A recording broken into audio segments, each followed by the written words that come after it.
What's going on, viewers from the internet? I'm VarietyGamer95 here with the final video of Paper Mario: The Thousand-Year Door. Okay, so last time, oh boy, I tackled the Pit of 100 Trials, and I came out of it by the skin of my teeth. Like, seriously, I was so low on items. This is actually what I have right now. Now that really matters, because this time, there are a couple of extra details that I want to show off. So first off, the Bump Attack badge. Bump to weak foes to defeat them without battling. So this badge is excellent for backtracking. See? Look at that, the ice puff, not a problem. Simply touching it will allow me to defeat it instantly. No battle needed. Nice. Look, see? Nothing's a problem anymore. We don't have to worry about battling. You know, this is a badge that we really could have used a lot earlier, but by the time you get it, even if you don't complete the Pit of 100 Trials all the way, you're going to be so over leveled by this point. Like, Mario's level 31 now. And also, Bump Attack doesn't work within the Pit of 100 Trials anyway, so what difference does it make? So there are a couple of other things that I wish to show. There are a couple of attacks that we never saw. Let's start. I need to re-equip Chill Out to avoid getting first struck. There we go. Let's go ahead and initiate a battle with this Frost Piranha here. So, first off, let's go ahead and finally show off Yoshi Kid Stampede. Call in a herd of Yoshis to attack all ground enemies. Alternately press L and R. This is the sole attack in the entire game that actually makes use of the L button.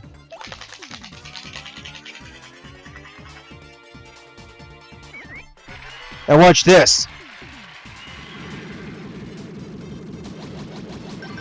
Look at that, see? But it only does 6 damage. So it's a little bit of a disappointment. I was actually trying to block. Okay, now I gotta watch that it doesn't freeze Mario here. Because the next attack that I want to show... Let's swap in for Miss Mouse.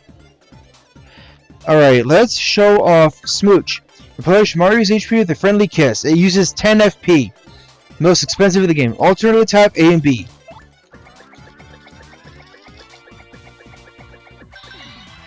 There we go, see? But it costs 10 flower points to execute, so... Really, is the technique really worth using? I don't think it is. Alright, so... I want to show off Miss Mouse's tease next. It's just, you see how much these Frost Piranhas are doing to Bobbery here. So, Miss Mouse would have been toast if I left her in the front. I want to show it off properly. So, tease. Tease enemies with some slime moves, making them dizzy. Hold and release A to fill the gauge, or don't let it overflow. You have to do this.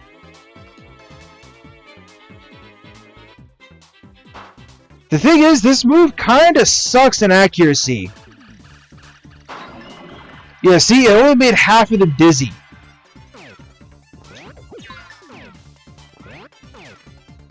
Granted, enemies... There aren't enemies... Maybe that's just a clock out. I don't know exactly. So, I never shut off Miss Mouse's main use.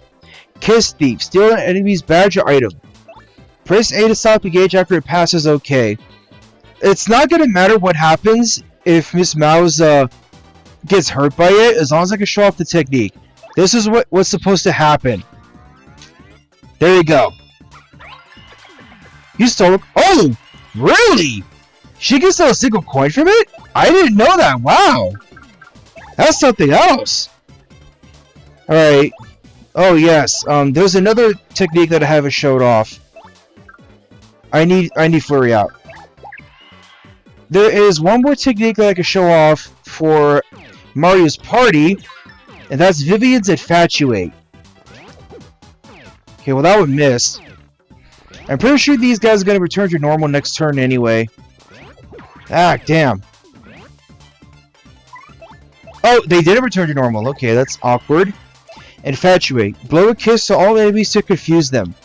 Press A to instant, a heart appears over the enemy. Okay, let's try that again. Press A the instant a heart appears over the enemy. See, those guys were... Oh, really? There we go, see? It's supposed to confuse enemies, but again, it's inconsistent. And I'm pretty sure these guys are just going to heal each other anyway because, well, they're ice enemies. But it could work out because the last technique I'm going to show off has to do with Mario's crystal stars. And besides, we've already seen what confusion can do. So it doesn't matter either way.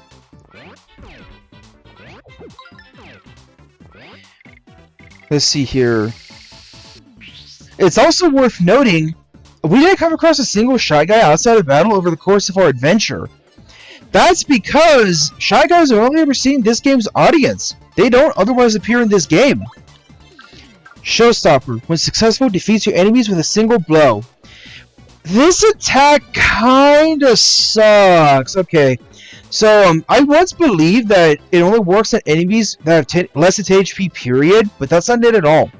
It's just that a lot of enemies have really high resistance to it. Because KOs counted as a status as well, it may not even affect the enemy if they already have a status. Press the buttons in the order they appear on screen. So there's a reason this technique only uses 2 SP despite getting it closer to the end of the game.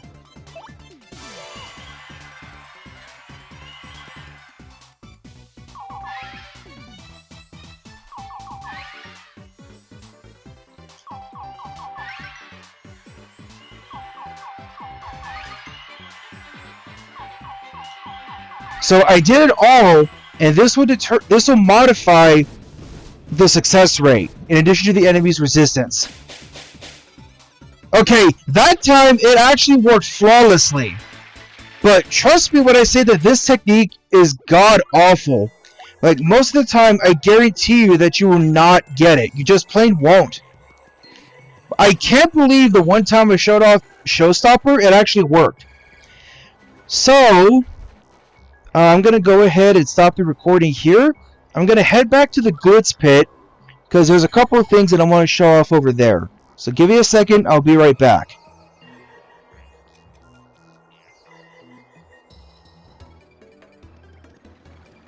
So, the first detail that I want to show off is Professor Franklin. What happens if we go to talk to Professor Franklin after we beat the game? Because Gabella said she was going to tell us what was inside that treasure chest he found, but she never did. Professor? You seem pretty cheery, and as always, I am happily busy with my research. By the by, do you know what was in that treasure chest we found at the palace? It contained a giant shroom! Oh no, it's nothing to be disappointed by. Now we know for certain that people indeed ate mushrooms 1,000 years ago. This is a groundbreaking anthropological discovery. Huh. I think I'll stay here and continue my research a while longer. Yes, I'm fond of this place. Feel free to drop by anytime you like. So, this wastebasket that we saw in Professor Franklin's email, if there are any bosses that you missed tattling, they will be in here. Funny enough, this includes the red bones back at Hooktail Castle, even though you fight another one in Chapter 8. I guess you could argue that's a really big gap because, you know, one's at the beginning of the game, the other one's at the end. But, yeah, there are any bosses that you missed tattling, they'll be found here. Unfortunately, if you want the Pit of 100 Trials enemies, you're going to have to get them the hard way. Good luck, pal. Oh, and another funny thing about this, I read this at TV Tropes too. If you come here, if you miss tattling the Shadow Sirens the first time in Bogly Woods, and you come back here, you'll find only Vivian's tattle log entry here. That is a minor interface spoiler that you'll fight the Shadow Sirens again, at least Belgium and Maryland. But we don't know when. So, is that really much of a spoiler? I wouldn't say so.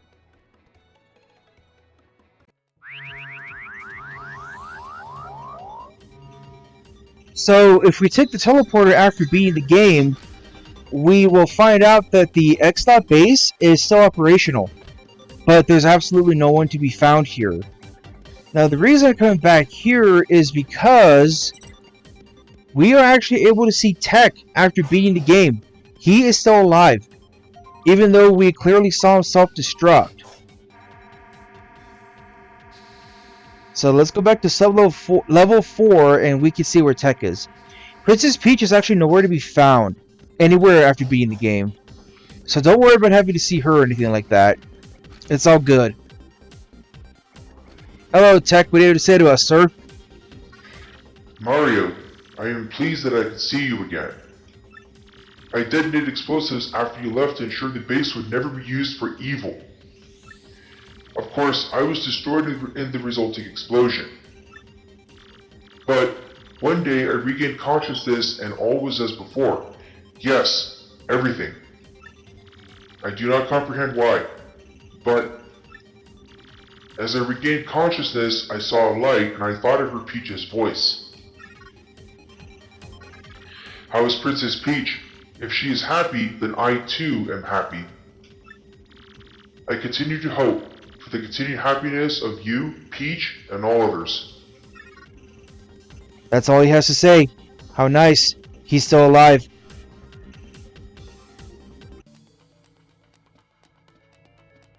So, another bit of developer's foresight that I read in TV tropes, I was actually going to say foresight. Wrong thing, Joseph. Another bit of developer's foresight is you can actually go to the pipe leading to Far Outpost before you present the 6th crystal star to the 1,000-year door. What's interesting is all the partners have unique dialogue for this. So here, we actually get shown this.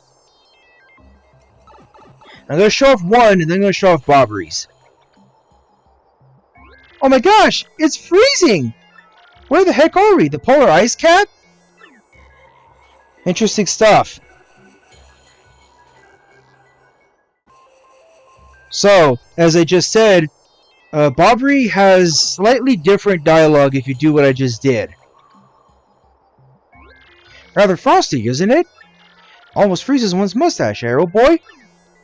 Bobbery has a lighthearted comment about the cold because, remember, according to the story, Bobbery has been to Far Outpost once before, so he knows exactly where he's at. That's such a neat detail. I didn't think the developers would actually go out of the way to do something like this.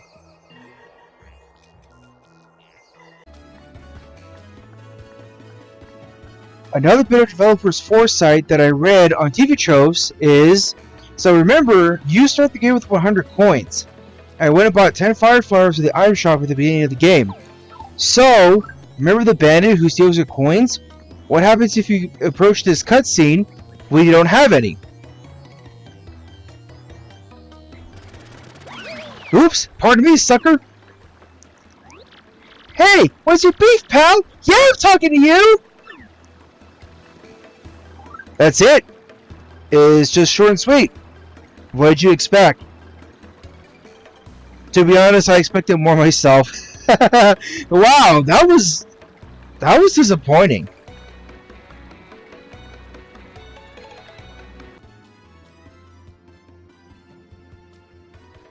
So, do you remember the code that Ishmael gave us in order to meet up with Don Pianta to start Chapter 3? If you know the code, you don't have to pay Ishmael. But here's the thing. You can actually see Don Pianta as soon as you complete Chapter 1. So remember, by the Dizzy Dial, and then the Dried Shroom, that was backward. Ah, God. It was supposed to be backward, Joseph. I even looked this up on Mario Wiki to be sure. Seriously? That wasn't what I was trying to do! Come on, man! Come on, that ain't funny! Anyway, as I was saying, that's reversed. By the Dried Shroom, and then the Dizzy Dial. Huh? What? But I did the code. Am I actually supposed to go to the 1,000-year door first? I'm just as confused as you guys are, believe me. Hold on, I'll be back.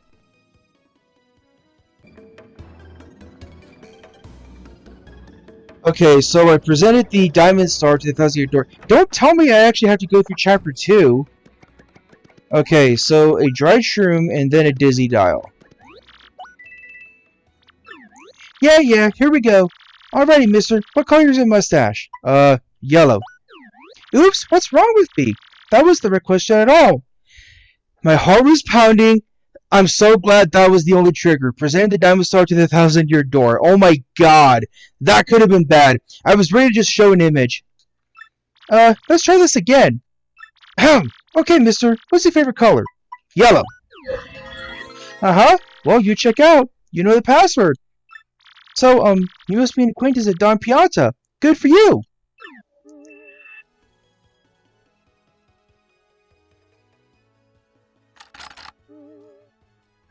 You can go through the door. Go on with your bad self.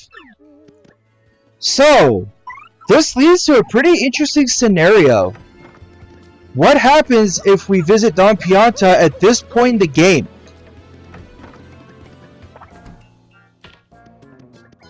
Look, Frankie and Francesca are here. Oh, Frankie! If you so much as breathe funny around the boss, you know what'll happen, right? If you got no business with the Piantas, then scramble them! This is the office of the Pianta Syndicate, you dip. Don't tell me you didn't know that. Wait, is Mario sliding on his own? That's kind of funny. Hey, who's this wise guy? You come here knowing this is the Pianta Syndicate office? Listen, you little bugaboo. If you got no business with the Piantas, then scram! Also, I actually was correct. You can actually title Don Pianta. That's the boss, Don Pianta. It's true what they say about power. This guy's got poise! But he's got a meat streak a mile wide. They call him the Dawn of Untimely Death. Still, he's got a really soft spot for his daughter, Francesca. Wow! I intentionally didn't click on the link to TV tropes because I wanted to be genuinely surprised when I saw this scene. So, it's interesting how the developers thought of this because, you know, you're not going to know the password the first time playing through the game. The only way you could possibly know about it is if you did a previous playthrough or if you looked it up. Yes, I had to confirm. I had Mario Wiki up to confirm it. I won't deny that. But this is still such a neat detail. I wonder how long it took for people to discover this.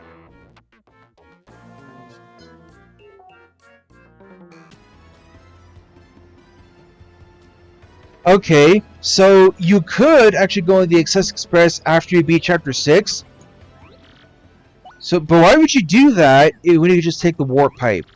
So you're probably wondering why I'm going on here anyway. Well, the passengers on the Access Express following Chapter 6 will rotate every time you ride it. The only ones who don't are Ghost T and Hefty. Ghost T is just bound to the train, and Hefty... It's stated that Hefty is so fat that he actually can't squeeze through the door, so he lives on room service. See, so Ghost T would be at number 4. You can actually do this during the day. Keep hitting the wrong button. You can actually do this during the day. See? It doesn't have to be nighttime, which is what I thought when I was a kid. So, how are things? Looks like that's all he says. Hold on. That's Ghosty. He's pretty lighthearted for a ghost. But still, a ghost is a ghost. Huh. That's all she has to say about him, huh? I can't believe I didn't think of titling him before. Let's see here. I believe Hefty is, in here.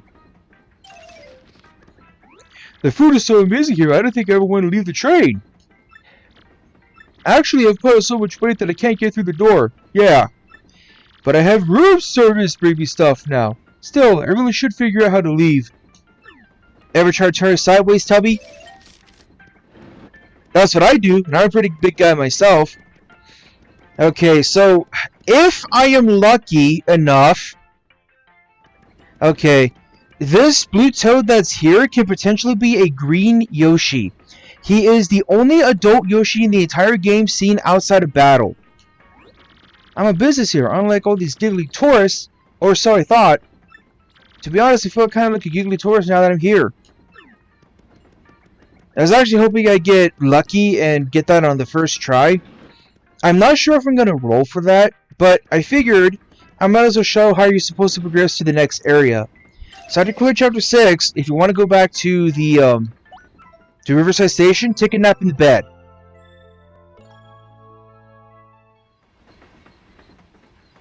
And there we go. See, the train is arriving at Riverside Station now.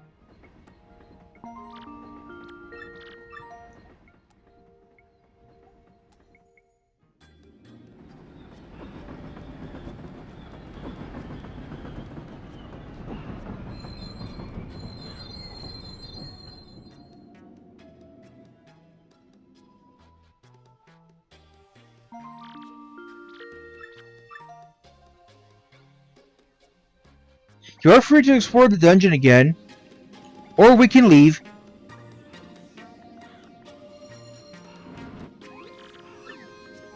Yep.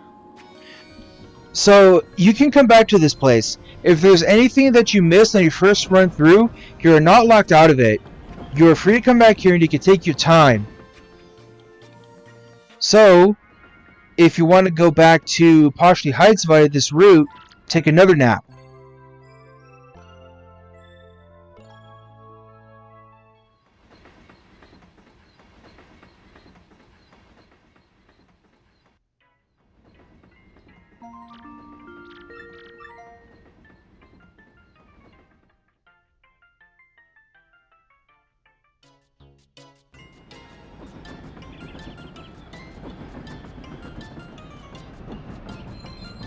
There we go. Now we're back at Poshley Heights.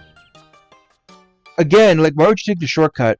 Oh, why wouldn't you take the shortcut? Why would you do this? I guess maybe if you want to talk to the other passengers, sure. Like I said, they do rotate. I guess I could try my luck for that Yoshi, because I can't seem to find that image of Wikipedia. Not Wikipedia, Mario Wiki, sorry. If I can't do it, I'm just going to move on to the next detail. Give me a second, I'll be right back. Alright, can I get lucky with number 2? Let's see here. No, not quite. Let's see. What do you have to say, sir? You'd better back away! Why? Because I think I might...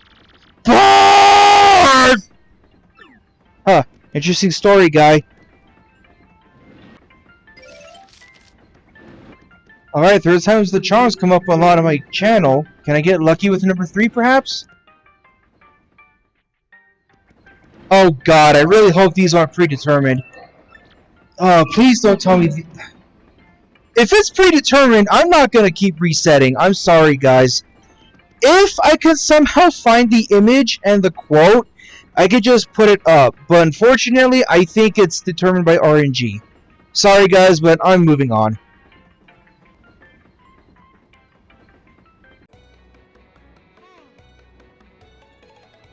So, this next bit is something that I actually don't know the answer to.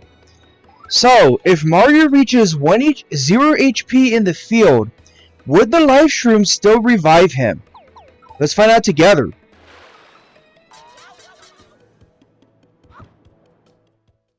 No! The answer is no! You just get a game over! Also, yes, that's what happens when you reach 0 HP in the field. In case you're curious.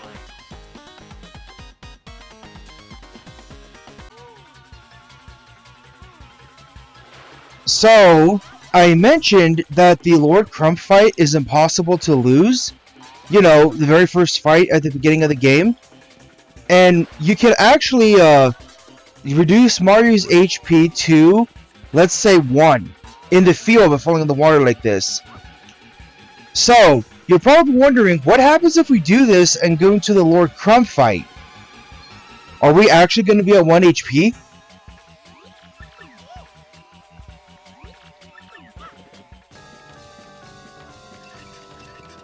It turns out, no!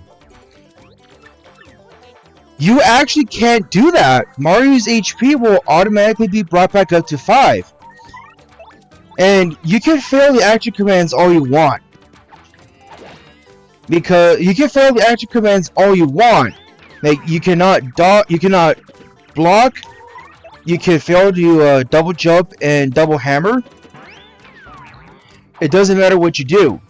Because you can't try to flee the fight, and defending will just prevent from damaging you at all. So no matter what you do, you just cannot lose this fight. Mario will be brought back down to 1 HP at most. That's it.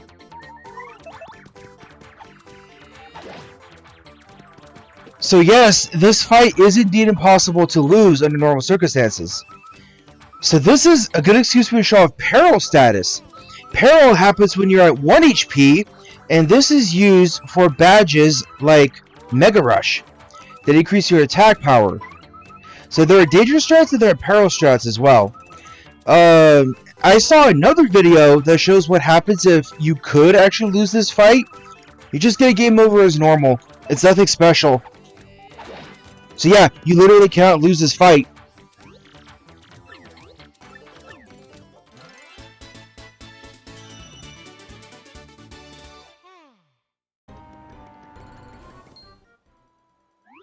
So, you can actually turn down the option for Koops to read the Colorado's letter.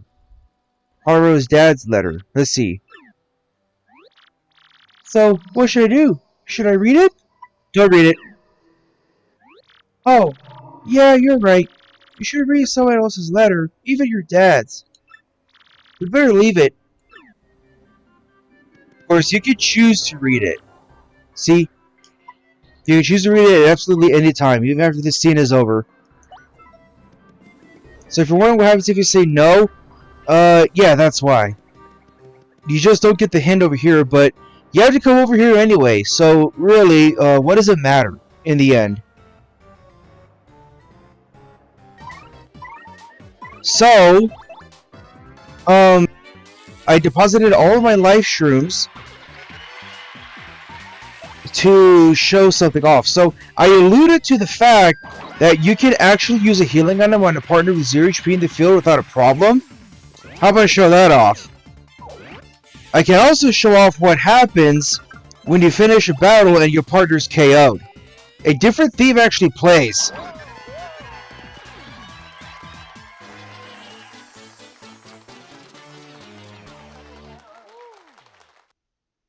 Okay, so Bobby's HP is at 0. He can still function just fine in the field. See? They just can't act in battle. And for visual proof that you could do what I just said, I have a Super Shroom. Bobby's at 0 HP. And there we go. He's revived perfectly fine. So in case you guys didn't believe me when I said that you could do that, well, there's your proof right there.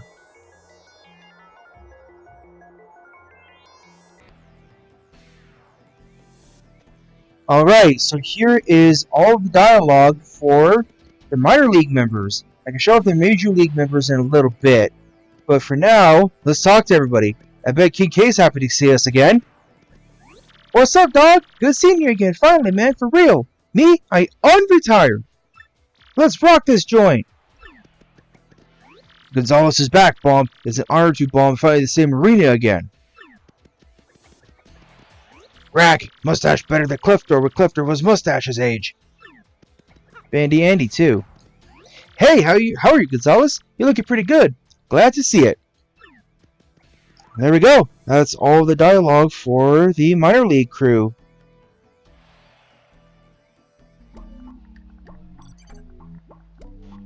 Oh, really? You see, I was mashing my way through this game to do something else, and I actually totally forgot. You can see Miss Mouse here. That's Miss Mouse, the thief. She just off to his own locales to hunt for rare badges. The fact that she's here means the Glitzpit must have something special. Well, Mr. Mustache, you've made it to the Major League, have you? I'd keep a whisker tweak, love. Something stinks here. It's not a ripe cheese. Call it a thief's intuition. Better safe than sorry, my sweet. I gotta be honest, I had totally forgotten about that.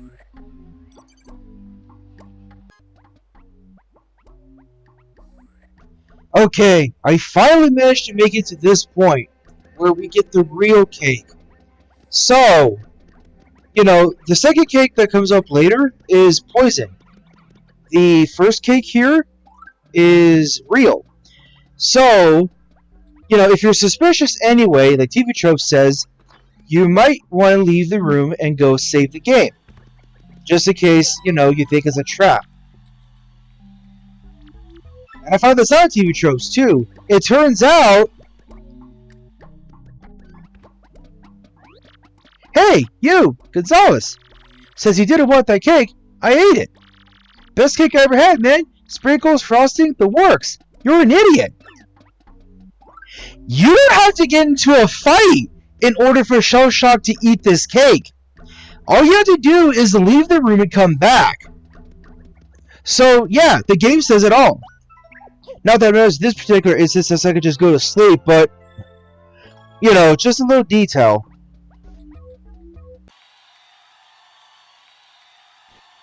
Okay, so I was trying to get footage of what happens when you lose to Bowser. And I figured, well, since I'm here, because you're not expecting to win this fight either. So I figured I might as well show this off as well. See? It didn't say it can't flee.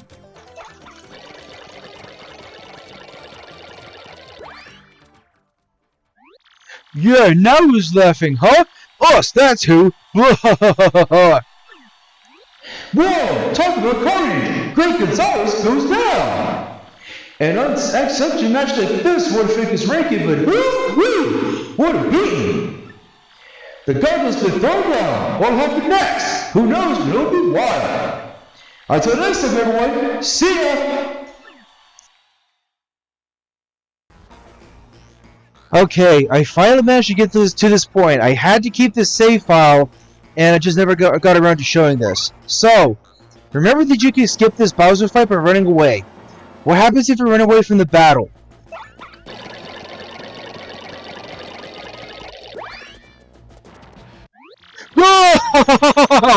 I knew I would rock you! Oh, that's gotta sting!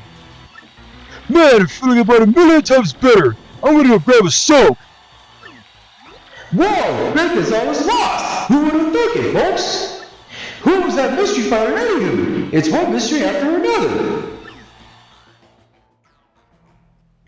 So, do you guys remember me saying, like, I swore up and down that Bowser showed up after I fought Hamabama and Flare? That's because I didn't remember this detail and I read it in the Mario Wiki. As you climb your way through the ranks, some of the fighters, especially in the Major League, they can actually shuffle their ranks. Like, normally the Magic Koopa Masters would be number 5, but this time, Bowser showed up immediately after I beat the Fuzz. That's why I swore up and down that Bowser showed up after Hamabama and Flare. It's not the group of enemies you fight that determines when Bowser shows up. He specifically shows up when you beat rank number 5. So I knew I wasn't crazy, I just had the details wrong. But even then, I just didn't remember it and I had to look it up in Mario Wiki.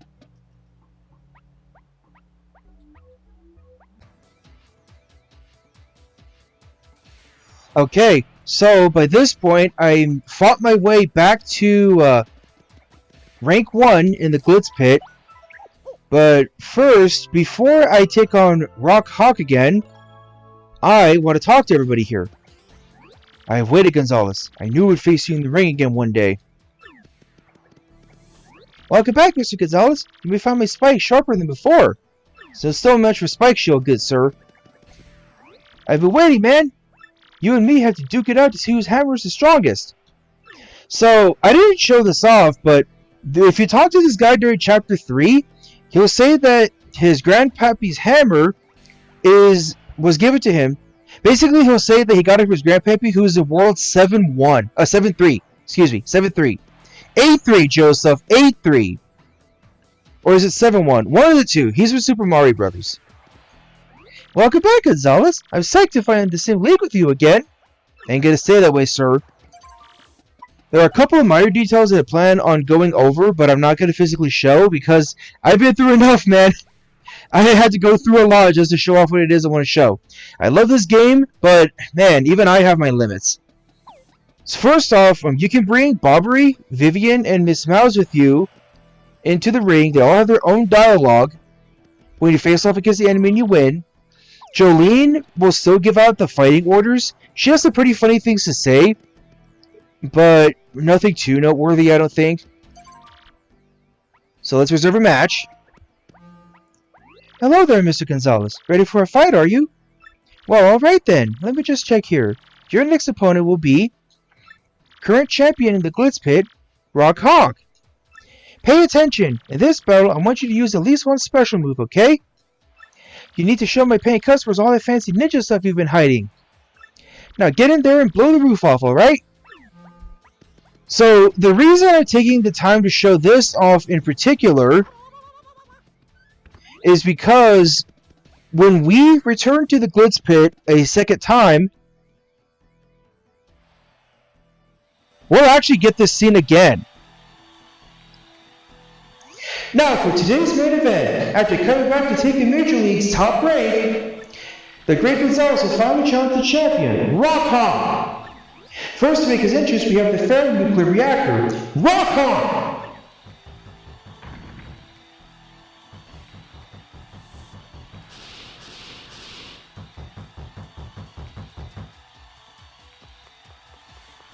Well, champ, tell us about your mindset. After all, today's challenger is the Great Gonzalez, the only man to ever wrestle the belt away from you.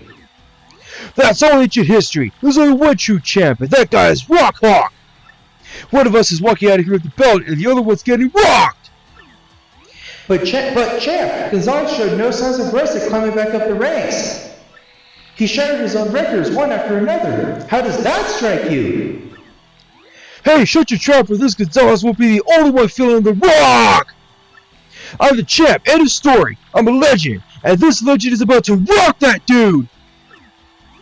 Big words for the champ, and now the challenger who needs no introduction.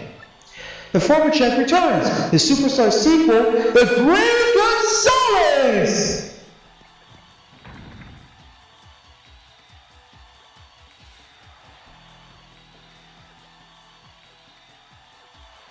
Good gravy, such hubbub. These guys are rather rabid for our fight, I should say. Let's have it out.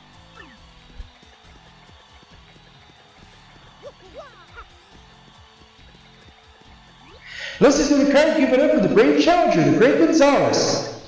It's been a while since these two met, but who will emerge victorious this time? The battle is ready to begin. Ring that bell. So, did you notice one of the audience members actually said, Jumpman? Hold on.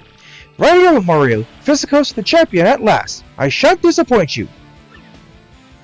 Time for you to meet the new improved Rock Hawk. Feel the horror of a world-class rocking! So, they referenced the original arcade Donkey Kong. That guy said Jumpman. Wait, who? Isn't that clever? So, Rock Hawk can be rematched as many times as you wish. The thing is, he hasn't changed one bit. He still has 40 HP, and his attacks are still the same. He did actually retake the belt fair and square, just like he said he would, but nothing about the fight has changed. Like, the requirement is just always use a special move, but it doesn't matter. So, there are a couple other things I wanted to know. During the Hooktail battle, if you go out of your way to be close to a level up and you level up in the fight, Mario Koops will actually back up onto the stage and level up. Oh boy. That's one minor detail that I can note. Let's see. That's one thing that I wanted to show. You know, if there's of course a dialogue with the NPCs that I never showed off. Yeah, you see how he's kicking Rock Hawk's ass?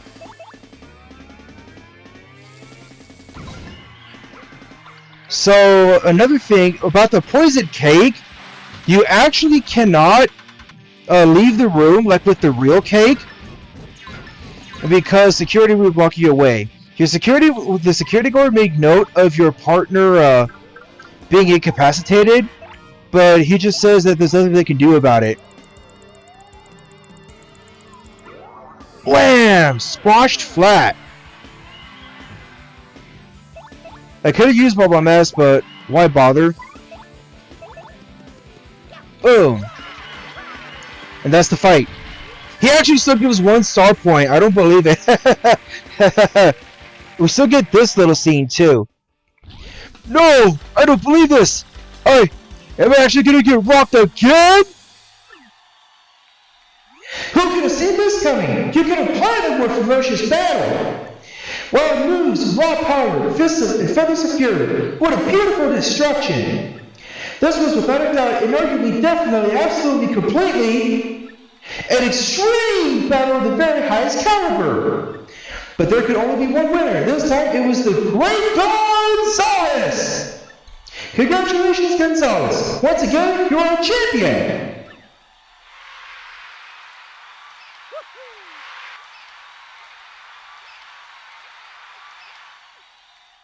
So she did the same thing that Grubba did. Congratulations, Gonzalez. I was a little worried that you were over the hill, but you made quite a comeback. You are a true champion. The champ's belt. The champ's belt you earned when you beat Rock Hawk. Now, I think I know what you're thinking. You plan to move on, don't you? Well, that's fine, of course. I'll keep you registered in case you ever wish to return. Come back and give the folks a thrill every now and then. You know, defend your title. Of course, if you lose, you'll have to drop back down to the Major League.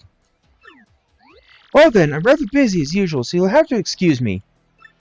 I need to work on a plan to bring Rockhawk back. That guy really draws crowds. Have a nice day, Gonzalez. That's the other thing that I was going to mention. During Chapter 3, Rockhawk will actually have a crowd. I wasn't able to trigger this, but you can actually hammer away Rockhawk's crowd, and if you do it enough times, he'll chastise you for it. So in the champ's room, you're free to use his bed as much as you wish. It is a free full restore, giving you your star power back as well. But why would you want to come all the way over here and go through that blimp cutscene every single time? Oh, and something that I'm curious about. I never did use Gambella to title this room. This is the champ's room. Yeah, this has to be like the worst decorating ever. Like that tiger print bed. I mean, come on! Think Rockhawk designed it? Or maybe Grubba? It couldn't be. Jolene. So it's kind of funny how that still doesn't change even after you beat Chapter 3. That's pretty interesting.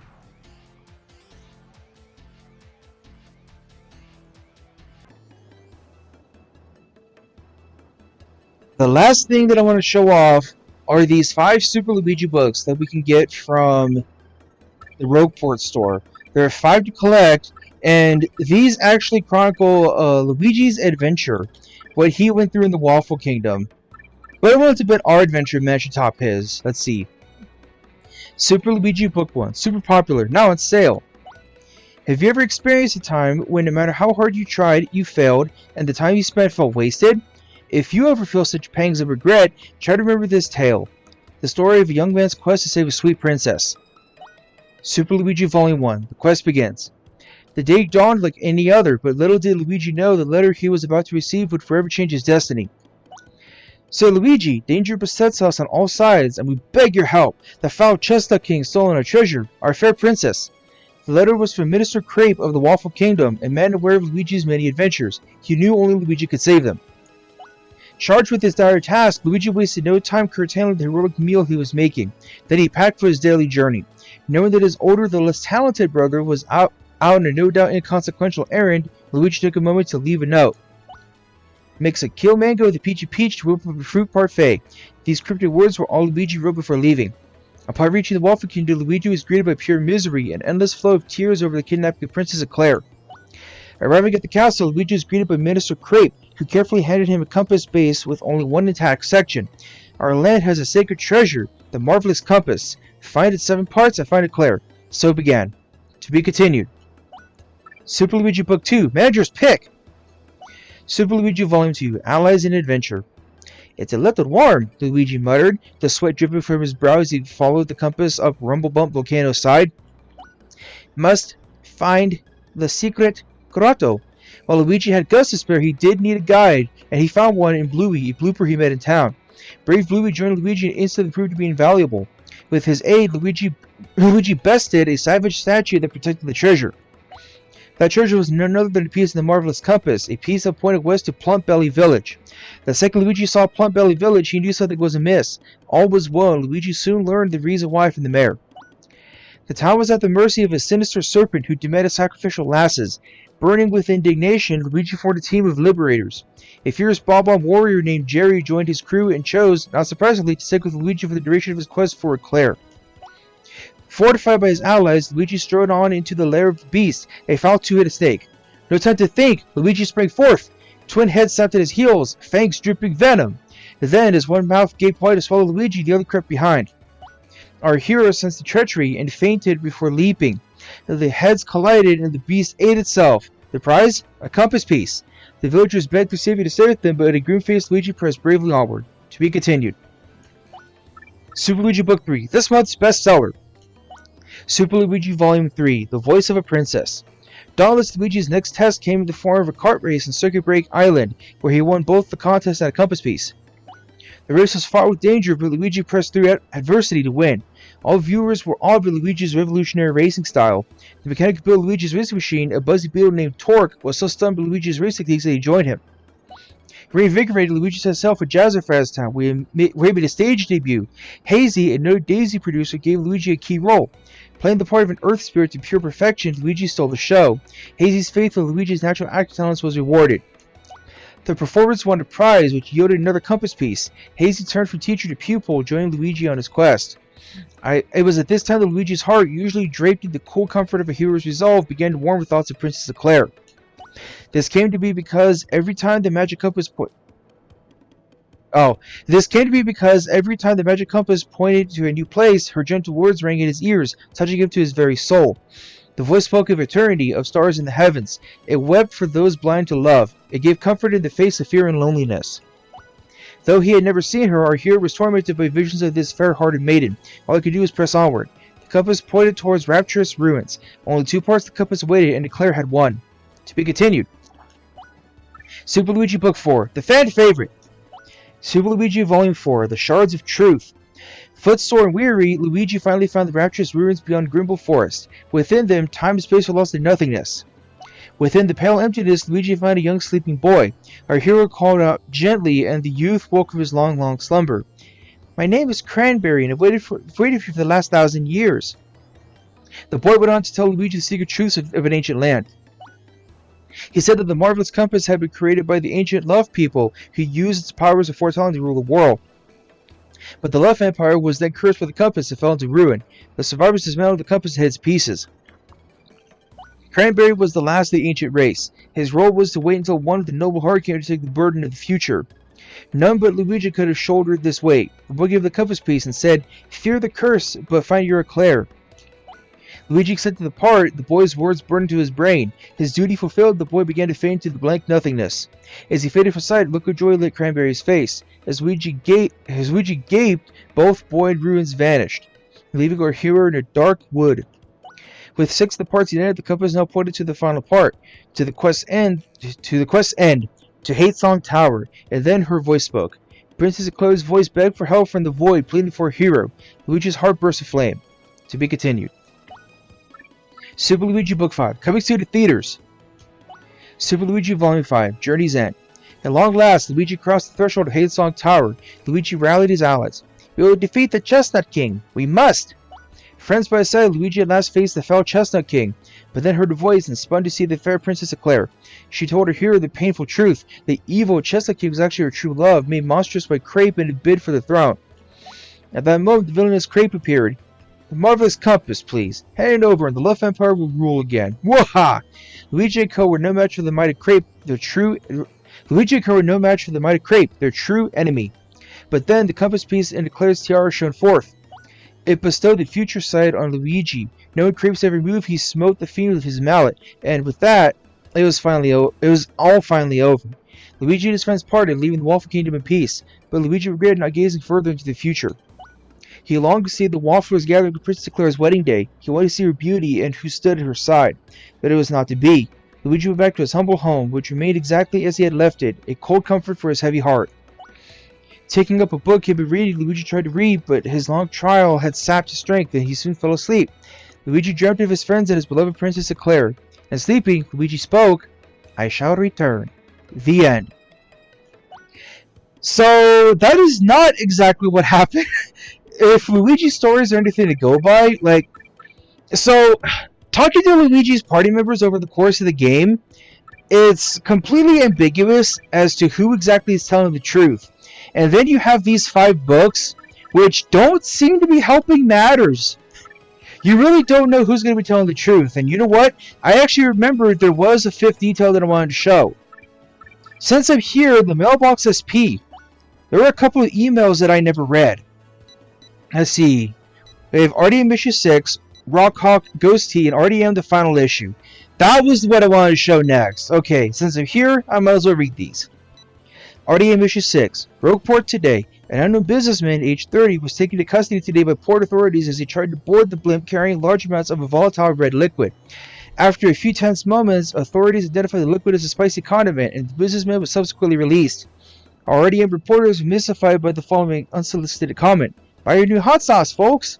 Shop Port to go. This week we have the pleasure of introducing the fabulously luxurious shop of the Excess Express, the Sales Stall. This unique boutique on the exclusive train of the independently wealthy just reeks of money, but perhaps the idyllic landscapes rushing past will loosen your purse strings.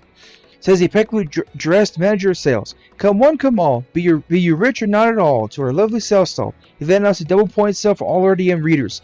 Just showing this screen the next 50 minutes to double your points on any purchase. I think I missed that one. Cooking for rookies. This is it, rookies. You finally made it to the big leagues. Today's recipe is an advanced level one. Today we're making ink pasta. Just boil fresh pasta until perfectly al dente and mix slightly with inky sauce. Perfecto! Get ready for gourmet chow tonight. Editor's note. Can you believe it, dear readers? The next issue will be our last. Don't miss it. Published from Rogueport Restoration Committee. Rock Hawk. You! Is this a so-called Great Gonzalez? Ugh! Well, it's me, your worst nightmare. The new and improved Rock Hawk. Don't think I forgot you, punk. I've reborn, you coward. My training regimen would blow your mind. I'm on the fast track back to the top, and ain't nobody gonna get in my way. Rock! And still, on rainy days, I feel the bruises your hammer of shame left in this bod, and I feel the rage again. If you ever show your face in the ring again, I'll beat you so bad your mama won't even recognize you. Remember the Rock! Number 1, Rock Hawk. There he is. There's Rock Hawk himself. Ghost T, hello! Ooh, long time no spook. It is I, the spirit from the Excess Express. I bet you're wondering how an ethereal being like myself can type an email. Well, I actually possess the train conductor to do it. Ooh, don't worry though, he's doing just fine. I think maybe I'll do my new diary like this. Email's convenient, you know, and leaving a record of my afterlife is cool in a spiritual sense, I mean. So, good luck with your quest. It's not time for you to come over to my side, but whenever you do, I'll welcome you. Ooh, farewell. Ghost T from room 4. See, there he is. There's the conductor too. So, the guy who drives the train, he's the engineer. I keep thinking the train conductor is who drives the train. 2 different roles, Joseph. 2 very different roles. RDM final issue. RDM issue 7, special final issue. Rogueport today. In a shocking series of events today, local authorities report that Zesty, age 55, delivered a left hook to the jaw of gadabout Flavio, age 25, late this very afternoon. Our investigation has revealed that the cause of feisty fisticuffs may have been Zesty's anger that a shipment of gourmet ingredients spawned on the dock because Flavio had held up the dock crew the marathon 2-day tale of high seas adventure. But Flavio is covered for temporary memory loss. Zesty has already been approached by a Glitz Pit talent scout, Don Gumbati. I think the kid's got spunk. We'll take the world by storm, said Gumbati. Shop Port to go. This week we have an explosive exclusive on the Shop and Far Outpost, Northwind's Mart. It's so cold there that all the merchandise is frozen to the counter. Just kidding! The smiley shop manager showed us a fascinating variety of goods as the sweet-faced little miss explained. They're female. It's cold out, but I do best to explode inside shop to warm place up, duh? So come on in. This place is big too, folks. This place is big too, folks. We haven't even seen all of it yet. Calm it down and see it for yourself. Cookie for rookies. This is the final stop of Cookie for rookies. Just to make sure we leave you the smiley face. The last recipe will be for couples cake. Just simmer spicy soup for a few minutes to drop into Snow Bunny. And presto! Before your very eyes, the mixture will congeal and take the form of a cake. Eat it with someone you love. Editors know. This is it, dear readers, the final issue. We here at the RDM office have enjoyed every minute of our hard work to bring you the best news and features. May we meet again. Perhaps sooner than you think. Wink, wink. Published with Report Restoration Committee. So, this final message. This is something that was lost in translation. In the Japanese version, there is actually one last big block of text for you to read. But it was removed in, I believe it was every other version of the game, or maybe it was just the American one. I can't believe it being exclusive to the Japanese version. Oh, something else that I learned actually. I read this up in Mario Wiki. Do you remember me saying that... so, if you remember when we beat the Armored Harriers back in Chapter 3, that the Yoshi Kid actually has some dialogue and you're forced to have him out? I remember wondering, saying out loud, do the other party members available at the time have dialogue? I was correct! They actually do indeed have dialogue programmed for that particular scene. But, given that you're forced to have the Yoshi Kid out, given the events that lead up to that, you can't actually see it. So that dialogue effectively goes unused. Let's see here.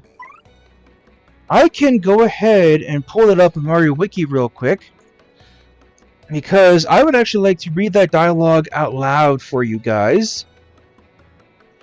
Just give me a second. I have to go to the unused section. I'm still recording, so I don't have to worry about... Okay, come on. I have to go all the way to the bottom. I'm looking this up on my computer. Pre-release and unused content. I was pretty surprised to find that out. That yes, there actually is dialogue for the other party members. Here we go. Okay, so for that particular scene, here's Goombella's dialogue. Yeah. What? No hellos? These guys are totally freezing us out, Mario. Then Rockhawk comes in, he says his spiel. Goombella notices the champ's belt too. What? What's wrong, Mario? What? Are you saying the champ's belt? She goes up to examine it. You're totally right, Mario. This crystal star is a fake.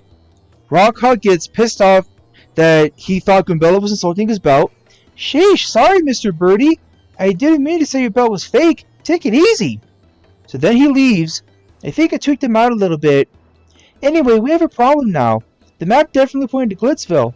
If that thing on the champ's belt isn't the crystal star, then where the heck is the real one, huh? Mario's mailbox SP goes off, receiving the first email from X. Mario, your mailbox SP just went off. Who'd you get mail from? Mario reads the mail. What? Who's this X guy? Do you think he really knows about the crystal star? Whoever he is, why would he want to give us information? I don't trust this guy.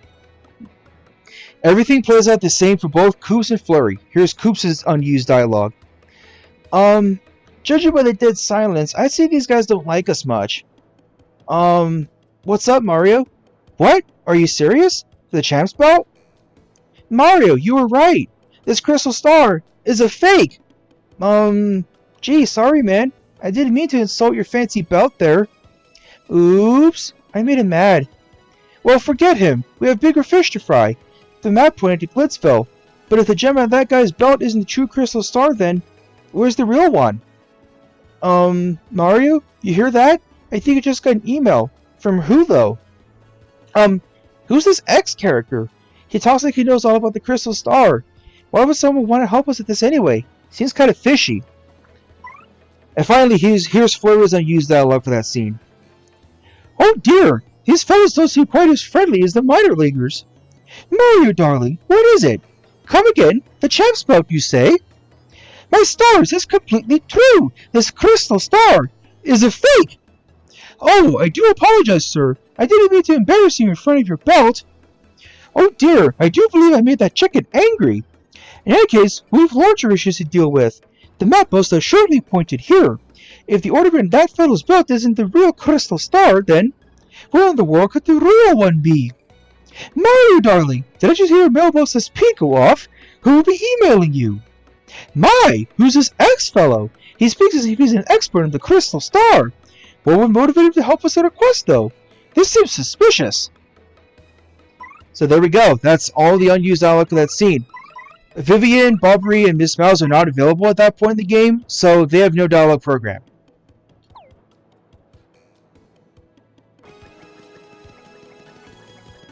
And that, ladies and germs, is everything that I want to show off in Paper Mario: The 1,000-Year Door. At long last, I can finally close this Let's Play. I can't believe it. This entire Let's Play has been one wild ride from start to finish. I'm so happy that I finally got to produce this Let's Play. Took a lot of effort, too. Wasn't easy, I'll say that much. But in the end, it was totally worth it. I'm also really glad I got to show off all those minor details. Some I didn't even know about. There were quite a few things I learned about this game, too. Well, if you guys stuck it out to the end, I hope you guys had a good time. Really appreciate you guys thinking it through. That is, if you did. You know, if you wanted to. Of note about the return postage badge, it sells for 500 coins at the Lovely House of Badges, but you have to buy it back for 999. In most cases, you wouldn't get the return postage badge until pretty late in the game anyway, so this is definitely more of a bragging rights reward than anything else. It also requires 7 BP, which, you know, is the highest amount. Wow. I can't believe it. I'm so happy that I finally got to produce this Let's Play. I had to give a special thank you to little something that helped me get through this. This pre-owned black GameCube that I got from a retro game store a while back. I deliberately avoided playing my GameCube library specifically to produce a Let's Play of this beautiful, beautiful game. I hope you guys got a kick out of it. I know I sure did. Well, I guess that's it. Thank you, you black GameCube, for helping me get through this Let's Play. I couldn't have done it without you. I actually did get up and thank it. I even tapped it. Sentimental value, okay? My childhood purple GameCube is broken. I still haven't gotten around to fixing it. Well, I guess that's it. Thank you guys so much for sticking it all the way to the end, if you chose to do so. And I'll see you guys next time for whatever comes next. Bye.